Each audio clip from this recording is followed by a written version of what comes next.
فرمایا جو لا حول ولا قوت الا باللہ پڑھے تو یہ وظیفہ 99 بیماریوں کی دوا ہے.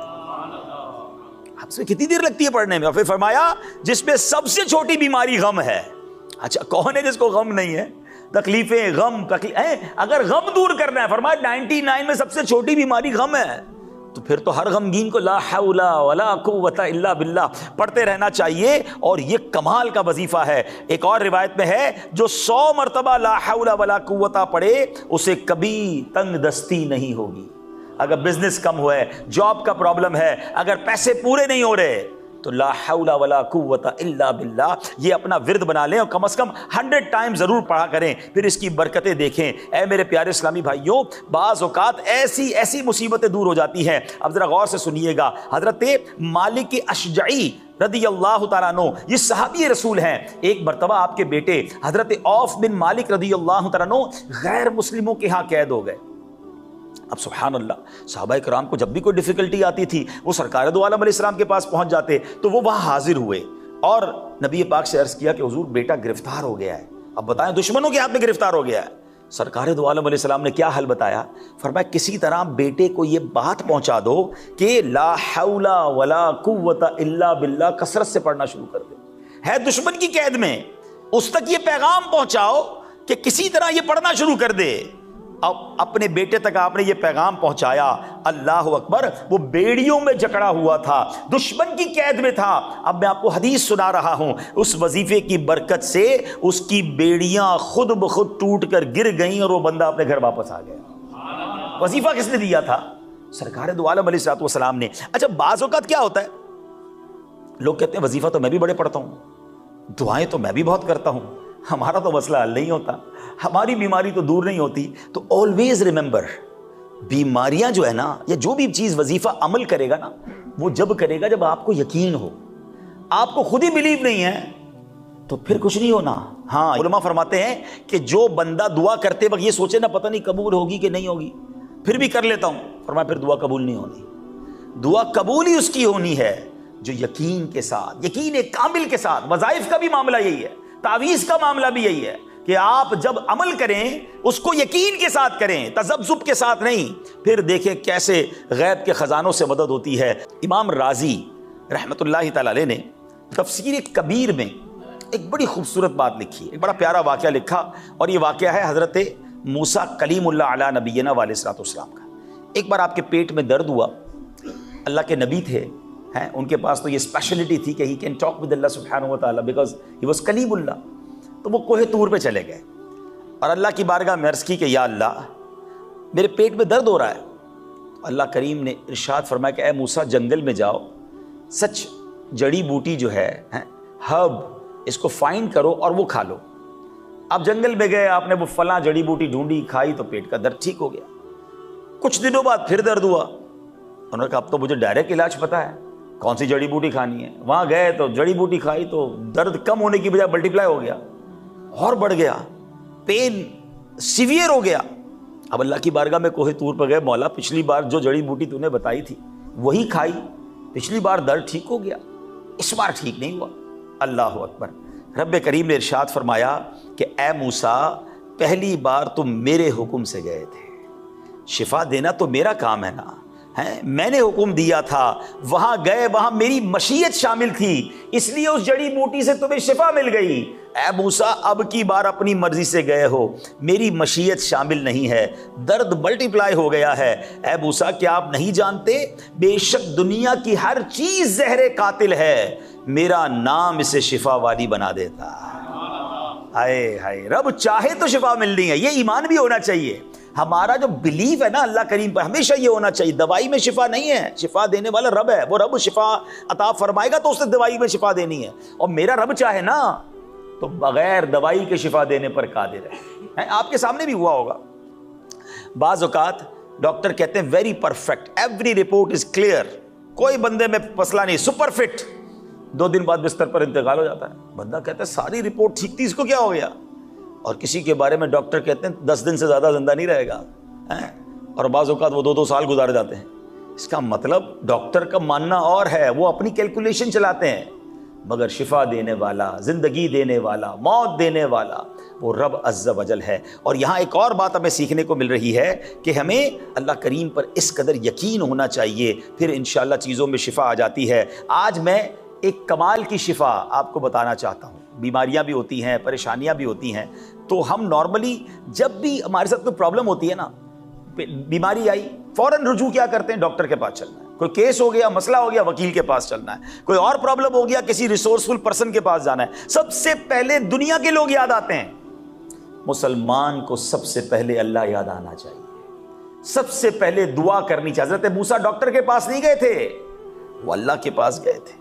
آپ صحابہ کرام کے واقعات تو پڑھیں یار، ہیں حضرت ابو قتادہ کی آنکھ باہر آ گئی، کسی ڈاکٹر کے پاس نہیں گئے، رسول پاک علیہ السلام کے پاس گئے۔ ٹھیک ہے، تو یعنی ہم پرابلم میں اللہ رسول کی طرف رجوع بعد میں لاتے ہیں، جب ڈاکٹر منع کر دیں، جب وکیل منع کر دے، پھر کہتے ہیں چلو اب دعا کریں۔ بھائی پہلے دعا کریں نا، پہلے اللہ کی طرف رجوع لائیں، اور قرآن ہمیں یہ بار بار بتا رہا ہے۔ سبحان اللہ۔ اب میں اسپیشلی اگر بیماریوں کی بات کروں، اللہ کریم قرآن مجید میں ارشاد فرماتا ہے وَنُنَزِّلُ مِنَ الْقُرْآنِ مَا هُوَ شِفَاءٌ وَرَحْمَةٌ لِّلْمُؤْمِنِينَ۔ قرآن یہ اناؤنس کر رہا ہے، اور ہم قرآن میں وہ چیز اتارتے ہیں جو ایمان والوں کے لیے شفا اور رحمت ہے۔ ایک اور جگہ قرآن کیا فرماتا ہے؟ قُلْ هُوَ لِلَّذِينَ آمَنُوا هُدًى وَشِفَاءٌ۔ تم فرماؤ وہ ایمان والوں کے لیے ہدایت اور شفا ہے۔ حضرت عبداللہ ابن عباس رضی اللہ عنہما مفسر قرآن، قرآن کا علم جاننے والے، کیا فرماتے ہیں؟ قرآن کریم ہر مرض سے نجات دینے والا ہے، قرآن میں ہر مرض سے شفا موجود ہے۔ مگر قرآن کی طرف کون بیماری میں رجوع لاتا ہے؟ یار قرآن پڑھ کر قرآن سے شفا حاصل پہلے کی جائے، جب قرآن کہہ رہا ہے قرآن میں شفا ہے۔ سبحان اللہ۔ نبی پاک علیہ السلام کا فرمان سنیں، ابن ماجہ کی حدیث، سرکار دو عالم علیہ السلام فرماتے ہیں خیر الدواء القرآن، بیسٹ میڈیسن، بہترین دوا قرآن ہے۔ مگر ہم نے تو شاید کبھی کسی بیماری میں، اپنے کبھی کسی پرابلم میں، کبھی کسی ڈیفیکلٹی میں قرآن کی طرف رجوع کیا۔ اللہ اکبر۔ اے میرے پیارے اسلامی بھائیوں، اسی طرح نبی پاک علیہ السلام فرماتے ہیں جو بندہ صبح و شام 3 مرتبہ یہ دعا پڑھ لے، آپ چاہتے ہیں نا بیماریوں سے بچیں، آپ غور سے یہ دعا تقریباً کو یاد بھی ہوگی، بسم اللہ الذی لا یضر مع اسمہ شیء فی الارض ولا فی السماء وہو السمیع العلیم۔ جیسے تو یہ کھانا کھانے سے پہلے کی دعا ہے، لیکن اس کا میننگ بڑا کمال کا ہے۔ اس کا معنی کیا ہے؟ اس رب کے نام سے جس کے نام کی برکت سے کسی چیز سے تکلیف نہیں پہنچتی ہے، ضرر نہیں پہنچتا ہے۔ جب آپ اللہ کے نام سے یہ بات کر رہے ہو تو انشاءاللہ نہ کھانا تکلیف پہنچائے گا، نہ جناب کوئی بیماری قریب آئے گی۔ آقا فرماتے ہیں جو بندہ صبح و شام 3 مرتبہ یہ دعا پڑھ لے تو کوئی بڑی پریشانی اسے نہیں پہنچے گی۔ تو پڑھے تو صحیح نا، اللہ کے نام کی برکتیں، قرآن حدیث میں جو الفاظ آئے یہ بڑے کمال کے الفاظ ہیں، یہ سمجھیے یہ زبردست قسم کے فارمولے ہیں۔ لیکن ہمیں اللہ رسول کا نام اور ذکر و اذکار کو چھوڑ کر ہم دنیاوی اسباب کے پیچھے بھاگ رہے ہیں۔ حالانکہ یاد رکھیے دنیا کی دوائی جو ہے تھوڑی دیر کے لیے آپ کو ٹھیک کر سکتی ہے، بلکہ بعض اوقات ڈاکٹر کہتے ہیں بلڈ پریشر کی دوائی ساری زندگی کھانی پڑے گی، شوگر ہے تو یہ لینا ہی پڑے گا۔ یعنی وہ دوائی بیماری دور نہیں کر رہی، وہ بیماری کو روک رہی ہے، بڑھنے سے بچا رہی ہے۔ مگر سبحان اللہ، کلام اللہ وہ ہے کہ اگر بندہ عمل کرے، اللہ کرم فرما دے تو بیماری جڑ سے ختم ہو جاتی ہے۔ تو آلویز ریممبر، بیماریاں جو ہے نا، یا جو بھی چیز وظیفہ عمل کرے گا نا، وہ جب کرے گا جب آپ کو یقین ہو۔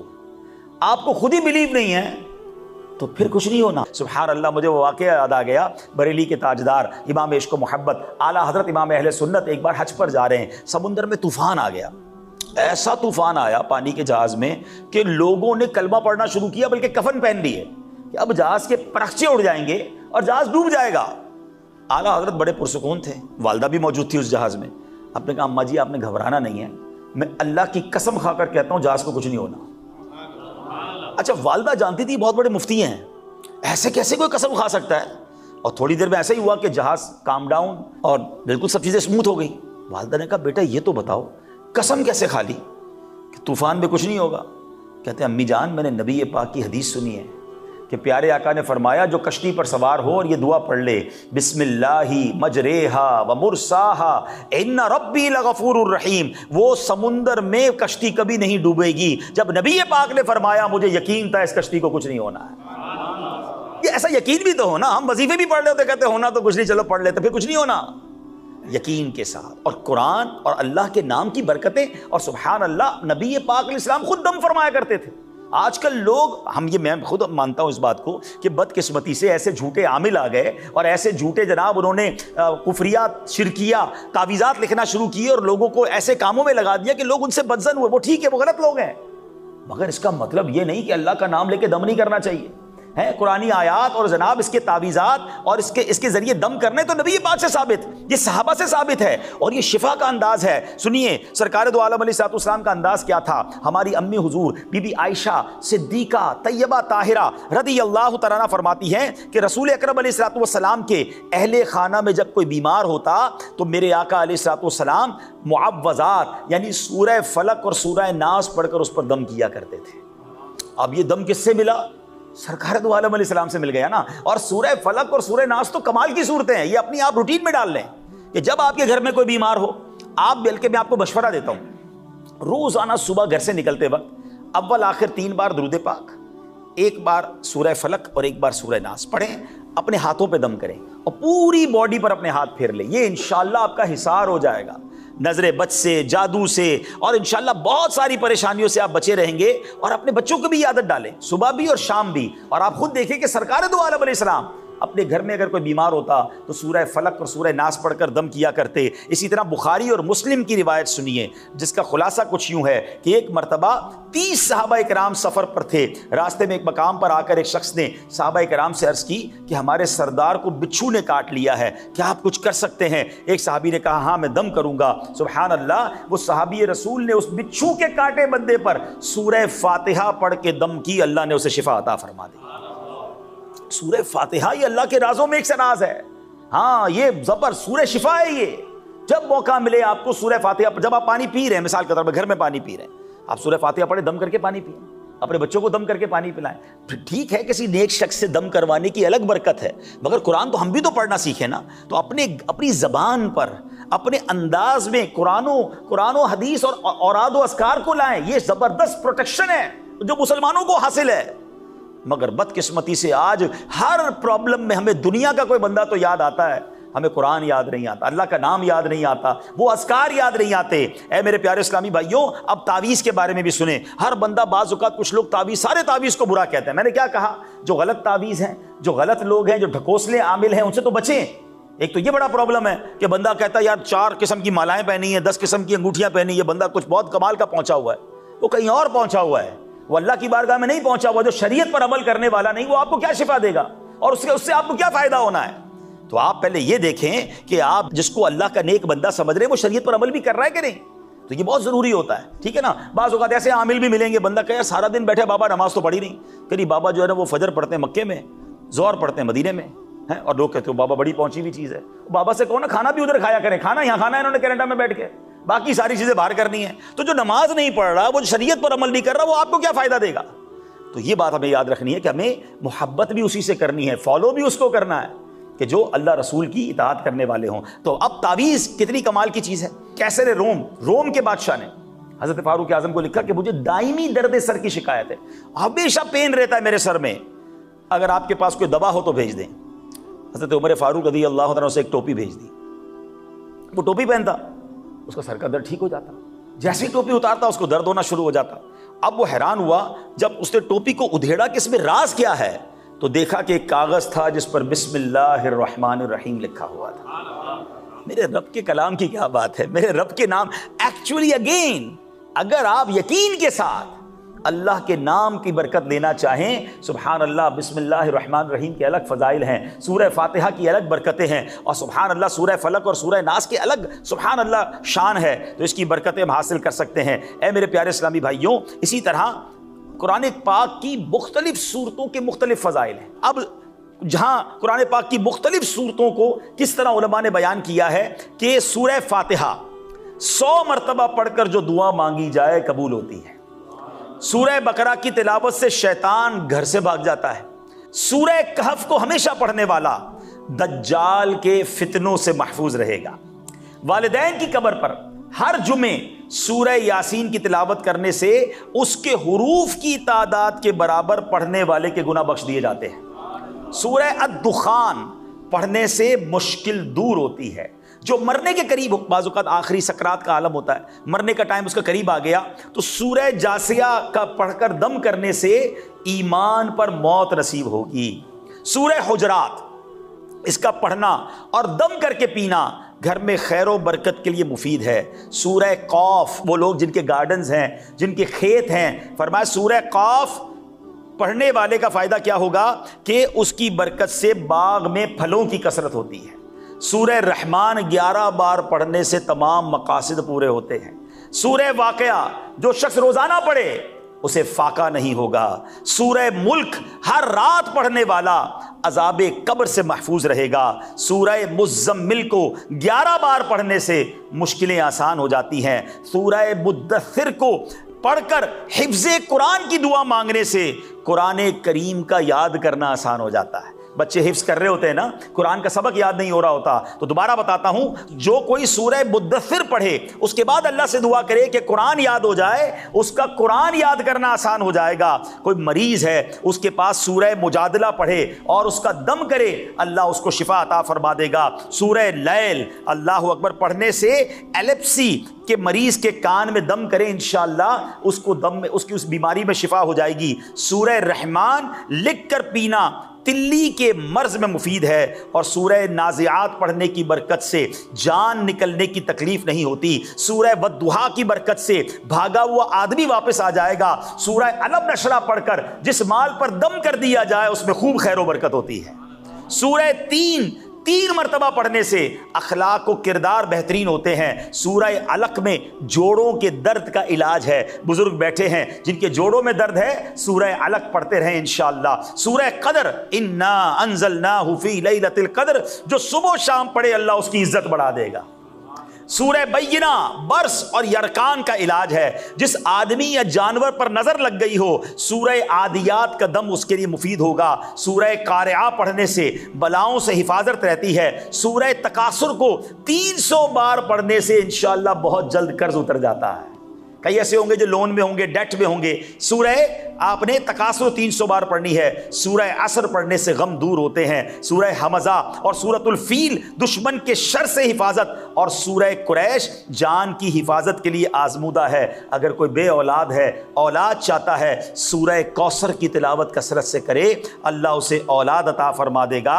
اور سبحان اللہ، سورہ کافرون 1/4 قرآن کے برابر ہے، چوتھائی قرآن کے برابر ہے، اور سورہ اخلاص 1/3 قرآن پاک کے برابر ہے۔ تو اے میرے پیارے اسلامی بھائیوں، یہ میں نے چند قرآن کی صورتوں کے فضائل اور بینیفٹس آپ کو بیان کیے ہیں۔ پہلے ادھر ادھر بھاگنے کی بجائے جو مسئلہ ہوا ہے قرآن سے رجوع لائیں۔ قرآن کہتا ہے کہ قرآن شفا ہے۔ نبی پاک فرماتے ہیں دا بیسٹ میڈیسن، سب سے بہترین دوا قرآن ہے۔ مگر بدقسمتی سے ہمارا تو قرآن سے ایک ہی تعلق رہ گیا ہے کہ جناب وہ ذرا گھر نیا لیا ہے، بچے بھیج دیں، قرآن خوانی کروانی ہے، نیا بزنس شروع کیا ہے، ذرا آئیے گا قرآن خوانی کرانی ہے، ایک قرآن کا سیٹ لے کر اپنے گھر میں رکھوانا ہے تاکہ قرآن کی برکتیں ملیں۔ بس ہم نے قرآن اسی لیے سمجھا ہے کہ چوم کے اور جناب بچوں سے قرآن خوانی کرا لی، ساڈا کم ہو گیا۔ نہیں میرے پیارے اسلامی بھائیوں، قرآن میں کیا کیا خزانے ہیں، قرآن میں کیا کیا میسیجز ہیں، قرآن میں ہمارے لیے کیا کچھ موجود ہے، ہمیں یہ حاصل کرنا ہوگا اور اس کی برکتیں حاصل کرنی ہوں گی۔ اللہ کرے کہ یہ بات ہمیں سمجھ آ جائے۔ جمعے کے دن قرآن کی کچھ صورتیں ایسی ہیں جو پڑھنے کے کمال کے فضائل ہیں۔ جمعے کو سورہ یاسین ضرور پڑھا کریں کہ جو شب جمعہ یاسین پڑھے اس کی مغفرت کر دی جاتی ہے۔ اور سورہ کہف، سبحان اللہ، جمعے والے دن سورہ کہف پڑھنے کی فضیلت کیا ہے؟ جو شخص جمعہ کے روز سورہ کہف پڑھے اس کے قدم سے آسمان تک نور بلند ہوگا جو قیامت کو اس کے لیے روشن ہوگا۔ 2 جمعوں کے درمیان جو گناہ ہوئے ہیں بخش دیے جائیں گے۔ You only required 15 to 20 minutes to recite سورہ کہف۔ اگر عادت بنا لیں کہ جمعے کی ایک نیکی 70 نیکیوں کے برابر ہے، اللہ کرے یہ ذہن بن جائے کہ جمعے کو میری نماز جمعہ کے علاوہ 1-1.5 گھنٹہ میرا مخصوص ہے جس میں یہ سارے وظائف میں نے پڑھنے ہیں۔ سورہ کہف پڑھوں، سورہ الدخان پڑھوں، سورہ یاسین پڑھوں، سورہ سبحان اللہ واقعہ پڑھ لوں تاکہ یہ برکتیں مجھے مل جائیں، اور کم از کم 313 بار درود پاک پڑھ لوں۔ اللہ اکبر۔ چلیں اللہ کرے کوئی ایک بھائی عمل کر لیں۔ ایک حدیث پاک اور بتا دیتا ہوں، کمال کی اسکیم ہے، اور نبی پاک علیہ السلام نے فرمایا جمعہ کے دن، حدیث کا خلاصہ ہے، جو 5 کام جمعے والے دن کر لے اس کے لیے جنت واجب ہو جاتی ہے۔ وہ 5 کام کون سے؟ فرمایا جمعہ پڑھے، روزہ رکھے، جنازے میں شرکت کرے، کسی نکاح میں شرکت کرے، اور کسی مریض کی عیادت کرے۔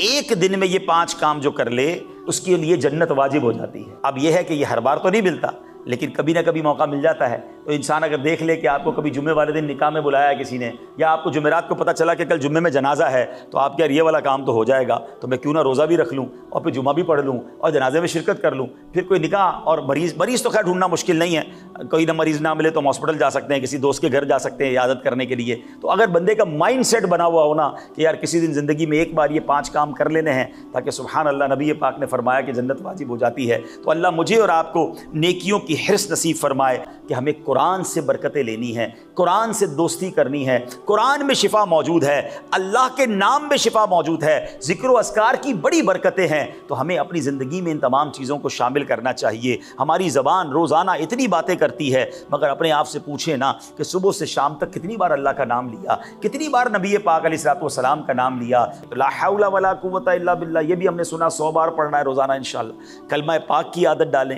سورہ فلق اور سورہ ناس صبح شام پڑھیں، اپنے اوپر بھی دم کریں، اپنے بچوں پر بھی دم کریں، سورہ فاتحہ پڑھنے کی عادت ڈالیں، پھر دیکھیں انشاءاللہ کیسے بیماریوں سے پریشانیوں سے محفوظ رہتے ہیں۔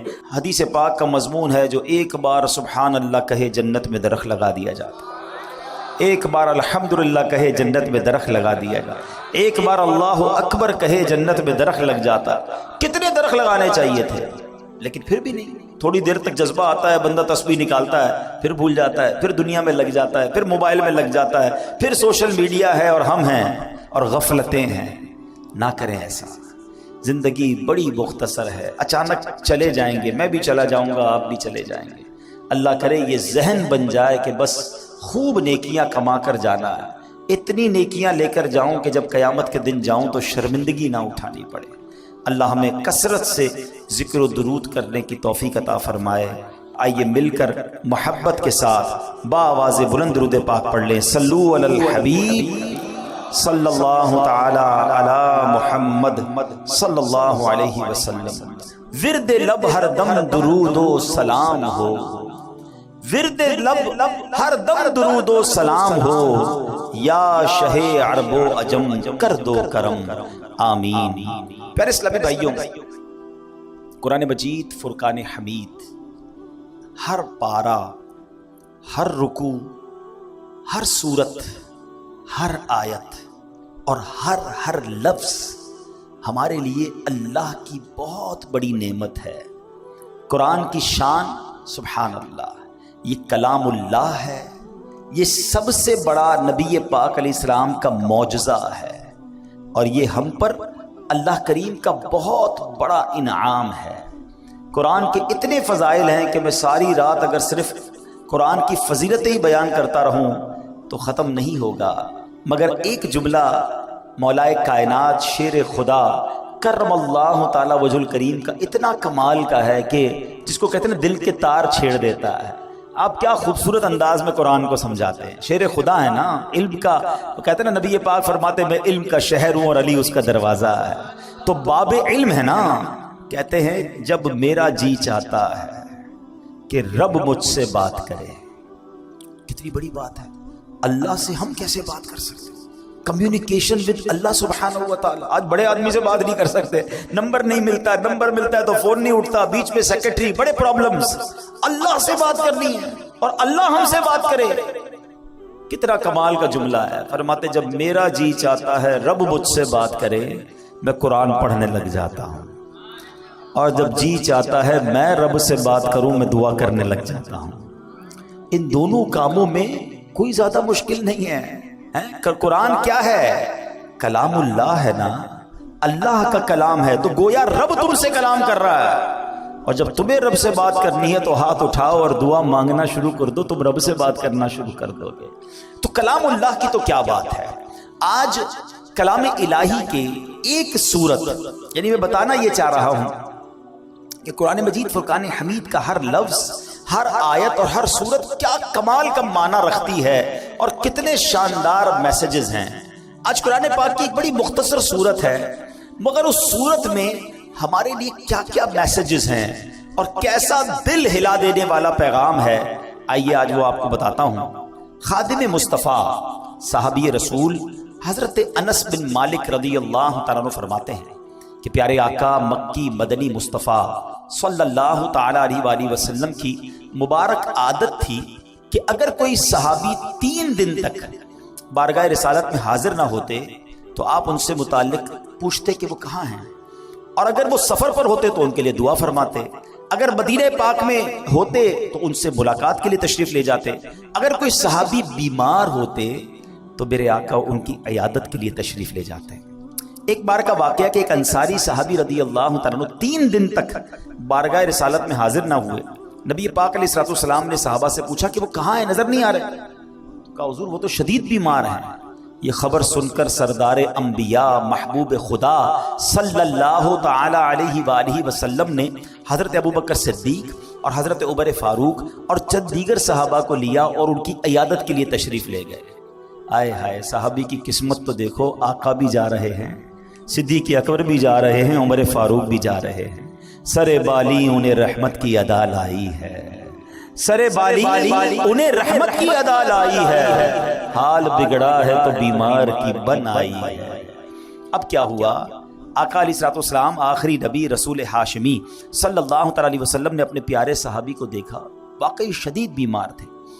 آپ نے خوبصورت اور پیارے انداز میں تیمارداری فرمائی، احوال پوچھا، حال پوچھا، تو اس صحابی نے اپنا حال عرض کرتے ہوئے اپنی بیماری کا ایک بڑا کمال کا واقعہ بتایا کہ بیمار ہوا کیسے میں۔ کہتے حضور بات یہ ہے کہ ایک روز میں مغرب کی نماز میں آپ کی مسجد میں حاضر ہوا، آپ نماز پڑھا رہے تھے، میں آپ کے پیچھے نماز پڑھ رہا تھا، اور آپ نے اس روز نماز میں سورہ قارعہ کی تلاوت کی۔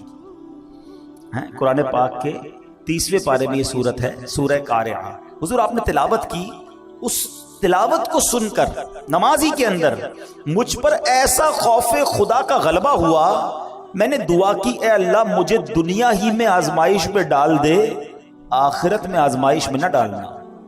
حضور بس وہ دعا کرنا ہے اور میری ایسی حالت ہو گئی ہے، میں بیماری میں آ گیا ہوں، آزمائش میں آ گیا۔ اللہ اکبر، میرے آقا کیا پیارے آقا ہیں۔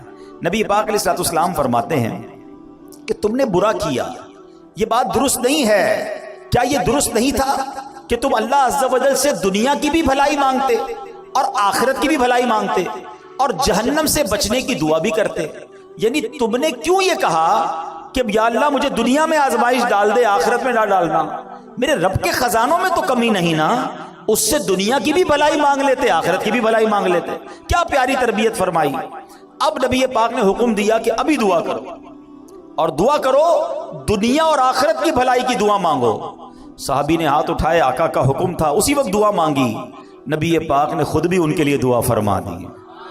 اب میرے آقا دعا فرمائے تو رد کیسے ہو سکتی ہے؟ بریلی کے تاجدار امام عشق و محبت لکھتے ہیں نا، اجابت کا صحرا عنایت کا جوڑا دلہن بن کے نکلی دعائے محمد۔ اجابت کہتے ہیں قبولیت کو، قبولیت اجابت نے جھک کر گلے سے لگایا بڑی ناز سے جب دعائے محمد صلی اللہ علیہ وسلم۔ اور ایسا ہی ہوا، اس دعا کا اثر ایسا ہوا کہ کوئی رسیوں سے جکڑا ہوا ہو اور وہ آزاد ہو جائے، وہ صحابی اسی وقت کھڑے ہو گئے اور صحت مند بھی ہو گئے۔ اب اس ایک واقعے سے اللہ اکبر کیا کمال کا واقعہ ہے، کیا کیا سیکھنے کو ملا۔ پہلی بات نماز کیسی تھی، پڑھانے والا کون تھا اور پڑھنے والے کون تھے۔ آقا تلاوت کر رہے اور صحابہ پیچھے نماز پڑھ رہے ہیں، لیکن ان کی نماز میں انہماک، خشوع و خضوع کا عالم کیسا تھا۔ ایک تو قرآن سمجھتے تھے، پھر اس کا اثر لیتے تھے، تلاوت کیا ہو رہا ہے اس کو جانتے اور اس کا اثر لیتے تھے۔ سب نے عشاء کی نماز اکثر نے پڑھی ہوگی۔ اگر میں یہ سوال کر لوں، ہاتھ نہیں اٹھائیے گا، اپنے آپ سے خود ہی سوال کر لیں، امام صاحب نے کیا تلاوت کی پہلی رکعت میں اور دوسری رکعت میں؟ ارے عبدالحبیب بھائی اب تو ذرا دکان کا حساب ساتھ چل رہا تھا ہمارا، تو ہمیں کیا پتا کیا تلاوت ہوئی۔ کبھی ٹیسٹ لے لیا کرو، سلام پھیرتے ہی پوچھ لیا کرو اپنے آپ سے کہ آج کیا تلاوت ہوئی۔ اچھا یاد بھی ہے، مثال کے طور پہ چلو کسی کو یاد ہے آج امام صاحب نے سورہ فیل پڑھی تھی، یا جناب تبارک الذی پڑھی تھی، یا کون سی سورت پڑھی تھی، معنی کیا ہے اس کا؟ تو یہ تو نہیں پتا۔ کب تک ہم قرآن بغیر سمجھے سنتے رہیں گے اور پڑھتے رہیں گے؟ کب قرآن کے نور کو اور اس کی چاشنی کو دل میں محسوس کریں گے؟ کب انڈرسٹینڈنگ آف قرآن کریں گے؟ میں نہیں کہتا، ہونا تو یہی چاہیے کہ مسلمان ہونے کی حیثیت سے مجھے اور آپ کو پورا قرآن ایک بار تو زندگی میں ہم نے ترجمہ اور تفسیر سے پڑھا ہوتا. لیکن چلو بھائی، پورا قرآن پڑھنے کی بات کرتے تو لوگ ہی بھاگ جاتے ہیں. یار کم از کم یہ تو ہو سکتا ہے نا، ہم ثنا سے لے کر التحیات اور درود ابراہیم اور دعا تک جتنا نماز میں قرآن پڑھتے ہیں اتنا تو سمجھ لیتے، اس کو تو انڈرسٹینڈ کر لیتے. قرآن کی چند مشہور صورتوں کا معنی تو پتا ہوتا. مگر خشوع و خضوع کا تو عالم یہ ہے کہ نماز میں دھیان ہی کہیں اور ہوتا. لوگ کہتے بھی ہمارا دھیان کہیں اور ہوتا. وہ مشہور چٹکلا ہے نا کہ ایک صاحب آئے، عشاء کی جماعت چلی گئی، رونے لگ گئے. تو نمازیوں نے کہا یار نہیں رو بھائی، اتنی نماز سے محبت، اتنی جماعت سے محبت کہ جماعت چلی گئی آپ رو رہے. کہتے یار بات یہ نہیں ہے، مسئلہ یہ کہ روز دکان بند کر کے عشاء کی جماعت میں آتا تھا، امام صاحب 4 رکعت پڑھاتے تھے، میں پورا حساب ملا لیتا تھا. اب جماعت تو چلی گئی، اب حساب کب ملاؤں گا اور نماز کب پڑھوں گا؟ معاذ اللہ، یہ ہمارا ذہن نہیں ہوتا ہے. اچھا، اس کی بڑی وجہ بھی یہی ہے. علماء نے اس کا طریقہ بھی بتایا کہ ایک تو بندہ اپنے ذہن کو دنیاوی خیالات سے پاک کر کے، ایکچولی نماز کیا ہے؟ اللہ کی بارگاہ میں حاضری ہے. آپ کسی بہت بڑی شخصیت کے پاس، بڑے سیٹھ کے پاس، جس کے پاس آپ کی فائل رکی ہوئی ہو، اس افسر کے پاس جائیں تو دھیان کدھر ہوتا ہے؟ بالکل اس کی طرف فوکس، ہاتھ بندھے ہوئے، سر میرا چھوٹا سا کام، پلیز سائن کر. اتنی اس سے لجاجت، اس کی طرف فوکس.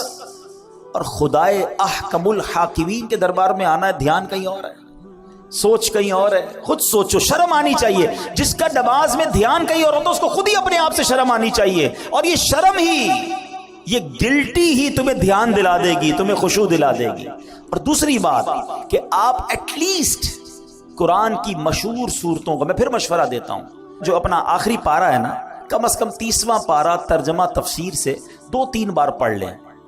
عموماً امام صاحب اسی میں سے تلاوت کر رہے ہوتے ہیں، ہم بھی انہی میں سے پڑھ رہے ہوتے ہیں.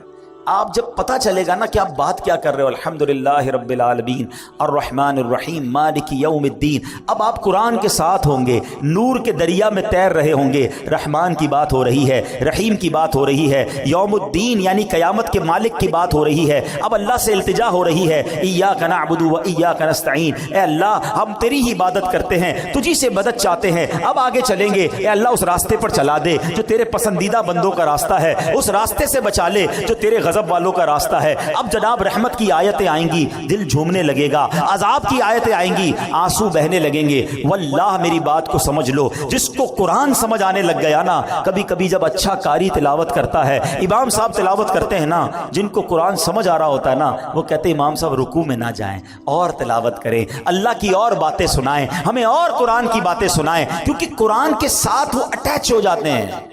لیکن جس کو انڈرسٹینڈنگ ہی نہیں ہے، اس کو کیا فائدہ ہوگا؟ پلیز قرآن سے ایسی دوستی کرو. اور میں آپ کو کوئی بہت بڑا کام نہیں بتا رہا، کم از کم 30واں پارہ ترجمہ تفسیر، اب تو صراط الجنان آ گئی ہے، حاصل کر لے، پڑھ لیں، آپ کی زندگی بدل جائے گی. واللہ جس کو نماز سمجھ آنے لگ جائے گی اس کو نماز کا مزہ ہی اور آتا ہے. سبحان ربی العظیم جب وہ کہتا ہے اور وہ سمجھتا ہے کہ میں عظیم رب کی تعریف کر رہا ہوں، تو بعض اوقات تو آنکھوں سے آنسو نکلتے ہیں. سجدے میں جا کر سر جھکا کر سبحان ربی العالی جب دل کی گہرائیوں سے بندہ ادا کرتا ہے تو اللہ کو گویا یہ کہہ رہا ہوتا ہے، اے اللہ سر بھی تیرے دربار میں جھکا دیا، اب میں نے سب کچھ تیرے دربار میں جھکا دیا ہے، اپنا سراپا تیرے بارگاہ میں جھکا دیا ہے. اے اعلیٰ رب، اے مالک، اے خالق، اے سب سے بڑے مولا، اب مجھ پر نگاہ رحمت فرما دے. پھر بندہ اس کیفیت سے نماز پڑھتا ہے. تو اگر نماز کا لطف لینا چاہتے ہو تو نماز کو سیکھیں، نماز کو انڈرسٹینڈ کریں، نماز کے اندر جو قرآن ہے کم از کم اس کو جانیں. صحابی رسول نے سورہ قارعہ سنی، دل کی کیفیت بدل گئی، خوف خدا میں مبتلا ہو گئے. یہ بات ہمیں اس واقعے سے سیکھنے کو ملی. اب ایک اور بات جو اس بات سے سیکھنے کو ملی کہ دعا کیا کرنی چاہیے. کچھ لوگ بڑے نادان ہوتے ہیں، کہتے بس یا اللہ یہ کام کر دے بھلے وہ نہ کرنا، یہ کام ہو جائے باقی بھلے خراب ہو جائے. کیوں خراب ہو جائے؟ اچھا معاذ اللہ کچھ لوگ اپنے لیے بد دعائیں کر رہے ہوتے ہیں. پہلے ایک بات سمجھ لو، ہمیں نہیں پتا ہوتا کون سا وقت قبولیت کا ہوتا ہے. ہاں بری باتیں نہ نکالا کرو. یہ ماں باپ کو بھی ایک مشورہ دے رہا ہوں، بچہ تنگ کرے، بچہ پریشان کرے تو بعض اوقات مائیں کوسنے دے رہی ہوتی، تجھے کیڑے پڑے، تو برباد ہو جائے، تو کبھی ترقی نہ کرے. یہ نہ کہا کرو. کیا پتا یہ قبولیت کی گھڑی ہو اور تمہارا بیٹا برباد ہو جائے۔ اچھی بات، اللہ کی بارگاہ میں اچھی باتیں اور اچھی دعائیں کرنی چاہیے، اور اپنے لیے بھی ایسے ہی کیا کریں۔ کیسی دعا کر دی کہ اللہ دنیا میں آزمائش میں ڈال دے، آخرت میں مت ڈالنا۔ ارے میرے رب کے خزانے بہت بڑے، اس سے مانگو نا، ربنا آتنا فی الدنیا حسنہ وفی الآخرۃ حسنہ وقنا عذاب النار۔ اے اللہ دنیا بھی اچھی کر دے، آخرت بھی اچھی کر دے، عذاب قبر سے بھی بچا لے۔ رب سے مانگو، مانگ کریم سے رہے ہو۔ ہمارے پاس پیسے تھوڑے ہوتے ہیں، ہمارے اور آپ کی اتھارٹی تھوڑی ہے، ہمیں لگتا ہے یار اس سے ایک چیز مانگوں گا دے دے گا، دو مانگوں گا دے نہیں سکے گا، بندہ کہتا ہے ایک ہی لے لو یار۔ دنیا والوں میں چلتا ہے، میرے رب کے خزانے جس کا کوئی کنارہ نہیں، وہ خزانے نہ ختم ہونے والے ہیں، وہ ہم سب کو جنت میں ڈال دے، اس کی رحمت میں کوئی کمی نہیں پڑے گی۔ تو مانگو نا اس سے دل کھول کر۔ تو رب سے ہمیشہ دل کھول کر اور یقین کے ساتھ مانگنا چاہیے، اور ایسی دعا نہیں کرنی چاہیے کہ جس میں آزمائش کی دعا، پریشانی کی دعا، بربادی کی دعا۔ اللہ پاک جو ہے ہمیں خوب اچھی دعائیں کرنے کی توفیق عطا فرمائے، اللہ ہمیں عمل کرنے کی توفیق عطا فرمائے۔ ایسی پیاری باتیں دعوت اسلامی کے ماحول میں سکھائی جاتی ہیں۔ آپ سے گزارش ہے کہ دعوت اسلامی کا پارٹ بنے، تاکہ اسی طرح ہم آگے بڑھ کر لوگوں تک اللہ رسول کی بات پہنچائیں، انہیں سنتوں کی راہ پر خود بھی گامزن ہوں، دوسروں کو بھی لا سکیں۔ اللہ پاک ہمیں عمل کرنے کی توفیق عطا فرمائے، آمین بجاہ النبی الامین صلی اللہ علیہ وسلم۔